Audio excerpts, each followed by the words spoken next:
Cette année, la France fête les 150 ans de l'impressionnisme. Pour l'occasion, à l'affiche est à Giverny, à 70 km de Paris, dans les jardins de l'un des plus célèbres peintres impressionnistes, Claude Monet.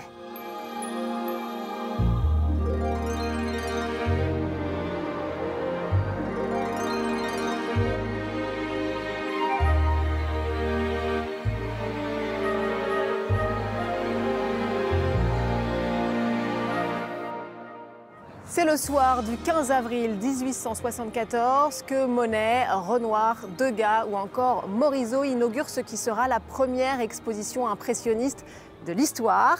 Un siècle et demi plus tard, le musée d'Orsay à Paris célèbre ce courant artistique désormais connu dans le monde entier. L'occasion de découvrir comment un petit groupe d'artistes d'avant-garde a révolutionné les codes de la peinture classique. Impression soleil levant, c'est le tableau qui a donné son nom à l'impressionnisme. Le port du Havre, peint par Monet, est une icône. Et si on ne distingue pas grand-chose sur cette toile, l'important c'est l'impression qu'elle donne.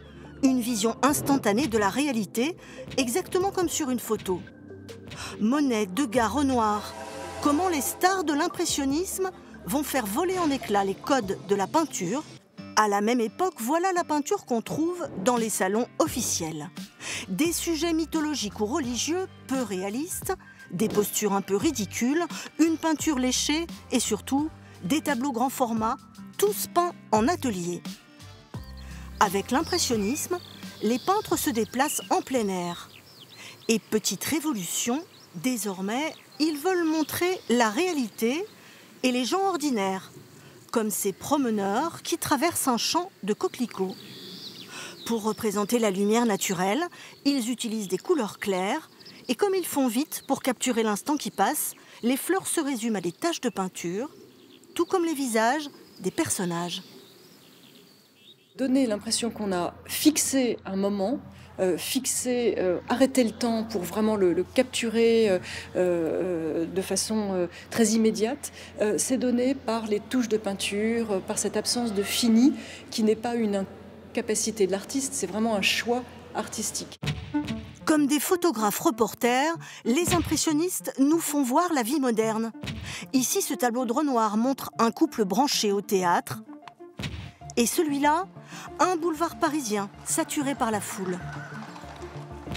Un nouveau style de peinture, présenté ici en 1874 dans l'atelier du photographe Nadar. Et comme il n'existait aucune photo d'époque, le lieu a été reconstitué en réalité virtuelle. On peut enfin déambuler comme si on y était dans la première exposition des impressionnistes.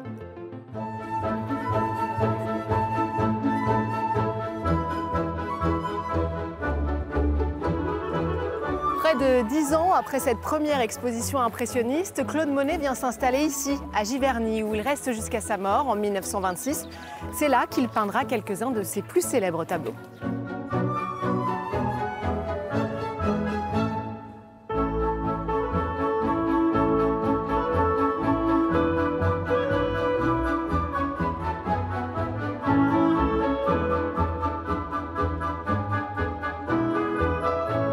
Philippe Piguet est l'arrière-petit-fils de la deuxième femme de Claude Monet, Alice Hochédé. Enfant, il jouait dans ses jardins. C'est un endroit où on venait souvent quand j'étais effectivement enfant, notamment pour venir déjeuner chez mon grand-oncle, qui était le gardien de la propriété. Donc on mangeait à la table de Monet, hein, ça c'est classique.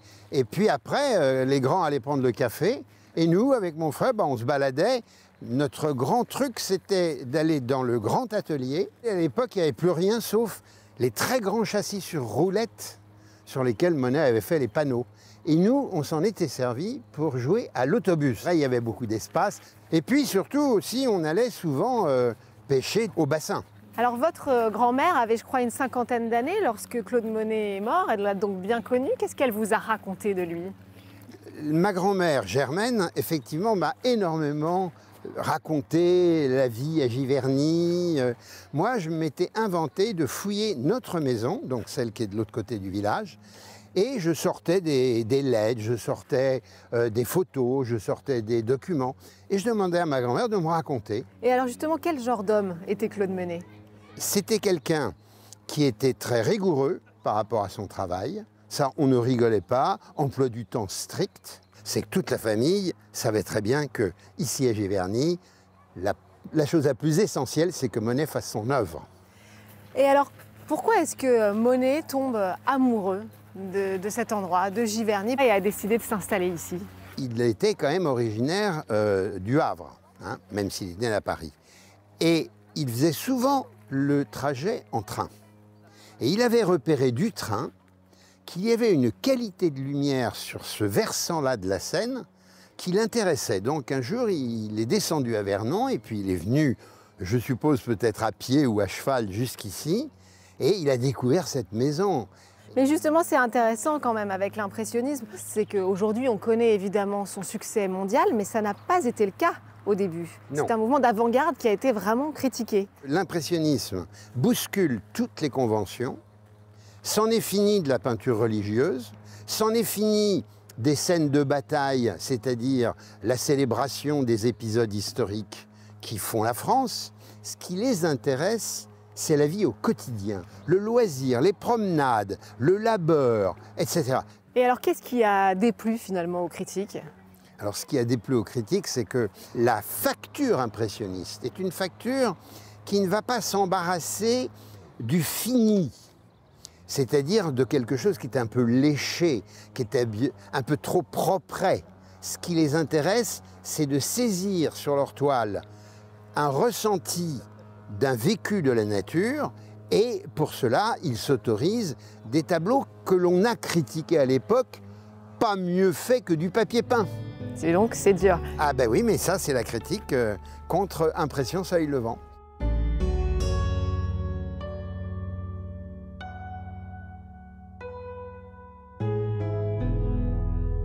Les jardins de Giverny sont eux aussi une œuvre d'art, attirant chaque année des milliers de touristes fascinés par les couleurs, les variétés de fleurs et de nénuphars, immortalisés dans les célèbres nymphéas, aujourd'hui exposés au musée de l'Orangerie.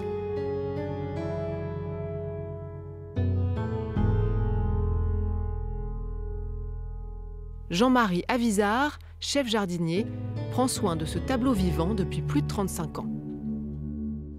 Alors là, on voit les nymphéas que Monet appréciait tout particulièrement. Il a créé tout ce jardin uniquement pour installer vraiment ces nymphéas.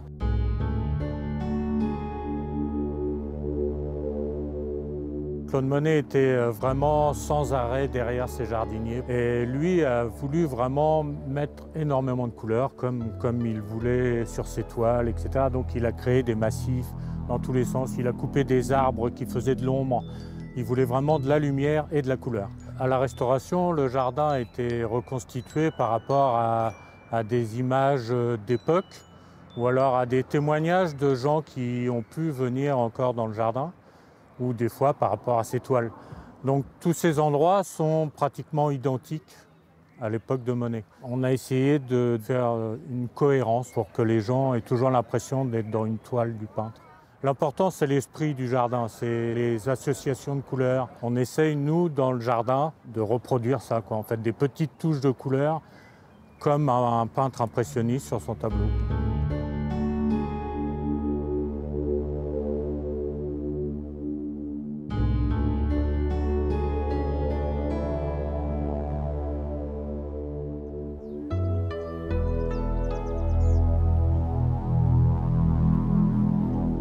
Il y a plein de sortes de fleurs, c'est très joli, coloré et c'est l'histoire. Mon école elle s'appelle Claude Monet, du coup je suis contente d'être ici pour voir un peu ce qu'il fait dans ce jardin. C'est très coloré, avec des allures de jardin japonais et une touche artistique française. Il y a un mélange d'harmonie, de poésie, de romantisme. Et ça attire les gens du monde entier. J'avais envie de venir pour savoir ce qui a inspiré ces peintures. C'est vraiment beau, ouais. C'est la France.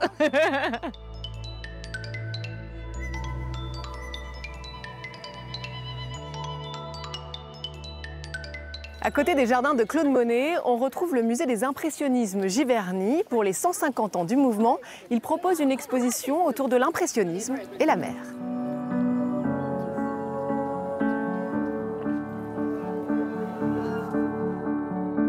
La Normandie, la Bretagne ou la Côte d'Azur, les bords de mer ont toujours inspiré les peintres impressionnistes qui n'avaient pas leur pareil pour restituer les reflets de l'eau ou les couleurs d'un coucher de soleil. Dans cette exposition, on peut ainsi admirer La Vague de Gustave Courbet, L'Évasion de Rochefort de Manet ou encore Marée basse aux petites dalles de Monet.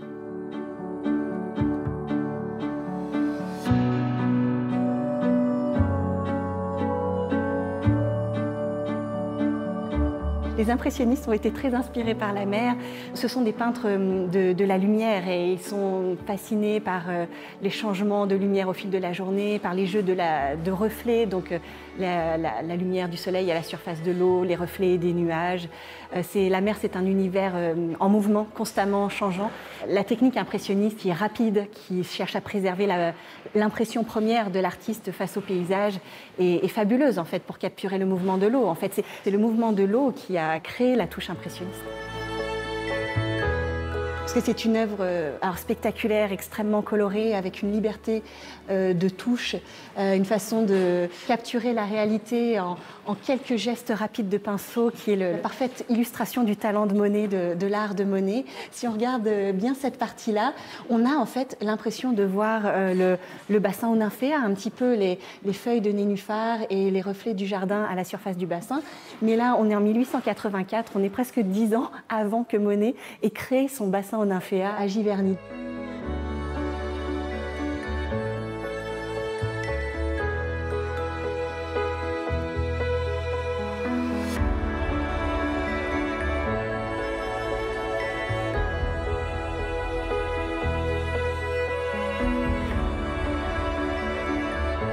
C'est la fin de ce numéro spécial de À l'affiche. On se quitte avec la 5e édition de Normandie impressionniste jusqu'au 22 septembre. 150 événements pour les 150 ans de ce courant artistique qui a marqué un tournant dans l'histoire de l'art. Merci à tous de nous avoir suivis et à très vite.